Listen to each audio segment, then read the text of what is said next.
kad je reč o korupciji, da treba napraviti jednu diferencijaciju koja je veoma bitna, znači na ono što je vidljivo i što mogu da zabeleže mediji, javnost, kritička javnost, institucije, pravosudni sistem i tako dalje, ali postoji mnogo jedan širi plan korupcije koja je ispod praga vidljivosti, ispod radara, koja se ne vidi i koja u stvari, rekao bi, predstavlja univerzalno društveno zlo, bilo gde u svetu.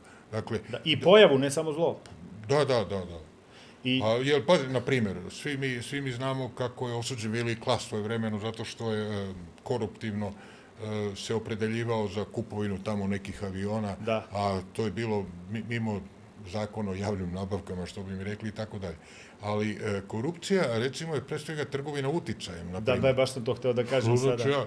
To je najfiniji deo korupcije, je ta trgovina uticajem gde ti nemaš egzaktno predaju nekog zlata, nekog, već više... Nego usluga za uslugu, quid pro quo, ono što bi rekli mi, tante za tante. Ili čak zastupanje određene ideje, agende u nekom narativu, u nekom rečeričnom iskazu, ubacivanje nekih priloških odrednica, ja čak i do toga... Ono još nešto, može da sadrži implicitne pretnje ili ne sasvim jasno izrečene pretnje, pa to, evo ovako, ja sad gledam kod nas kada je u pitanju ovaj veliki, da kažem, društveni dijalog ili tema oko samog litijuma. To je vrlo interesantno da, recimo, neki protagonisti zapadne politike kao Viola von Kramon, ja ne govorim sad za i protiv litijuma, nego govorim o nekim rečenicama koji su za mene neprihvatljive za pristojnog čoveka, kamoli za nekog ko predstavlja glasogovornika jednog velikog sistema koji zove Evropska unija. Dakle, Viola von Kramon otvoreno kaže, ma nije, kaže, problem u litijumu, to je sve u redu, nego je problem da Vučić ne eksploatiše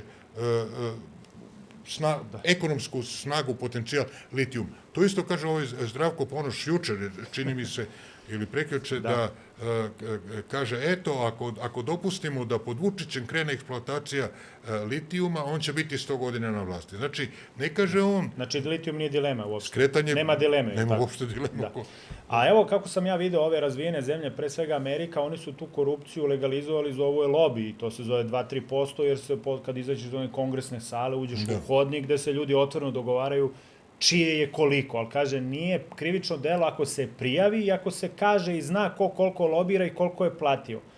Što je ovako prilično, znači oni su vidjeli da to ne može da se iskoristi. Znači, izvini, ovako, ono što ne može da se sakrije to se legalizuje. Principijalno onda ga treba legalizovati. Prostitucija, rekreacija, rekreativno konzumiranje marihuane i droga u nekim američkim državama. Tapkanje karata. Jeste i ovo, da kažem, lobiranje koje je tamo legalno. To je čista korupcija u zemljama gde ne postoji investicioni kapital u državama. Ili bare marihuana, recimo te blage... Jeste, rekreativne droge. Ja sam protiv toga, ali ako ljudi donesu zakon, šta mi tu ima da kažemo, mislim. I takođe kod investiranja, vidite, najbogatije zemlje, Britanija, Nemačka, na primjer, Japan, Amerika, oni imaju... Pa prohibicija u Americi, ona nije uspela, nego bolje legalizovati. Oni su se branili dok su mogli. Kad su videli da svako dete prodaje, kod nas benzin, znači, to nije bilo, 40.000 policajaca kod Miloševića nije moglo 2,5 miliona dilera da suzbije. Šansi nije bilo, na kraju su rekli, ljudi, bonove delite, točite, MUP točio na kraju tako, dok nije prošao ceo taj talas, dok se nije udaljila ta haleba kao meta. Znači, te bogate zemlje, oni to zovu deo korupcije kroz investicije. Oni sad tamo otvoreno u kongresu imaju, na primjer, za jugoistočnu Evropu $100 miliona i oni znaju da u svaku zemlju koju ulože mogu da zarade 7-8%. I diskrecijno je na foreign office-u u koju će zemlju da ulože. I to je ta visoka investicija. A pazite, a šta je pozicija žrtve? Siromašne zemlje, Bugarska, Rumunija, Srbija, Hrvatska, koje nemaju fondove tog tipa. Mi smo ekstremno senzitivni na taj tip korupcije, jer nismo mi moralni toliko, već mi nemamo tu količinu novca da možemo da uđemo u tu poziciju. A kad smo imali cara Dušana, vrlo slično smo se ponašali.